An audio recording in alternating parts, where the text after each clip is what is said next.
coup, pour ceux qui nous écoutent, en quoi ça va être important cette adoption et c'est quoi les institutionnels quand on dit institutionnels?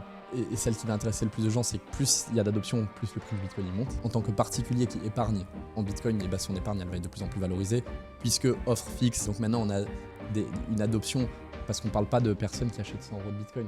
C'est ça, quand on parle d'institutionnel, on parle de personnes qui achètent des milliers de Bitcoin et donc en fait des centaines de millions d'euros de Bitcoin. Ces fonds-là voire des milliards, ces fonds-là. Et c'est qui ces fonds? Je pense que là, on est à un moment où on est sur, très tôt, mais ça commence à être le grand public, la early majorité.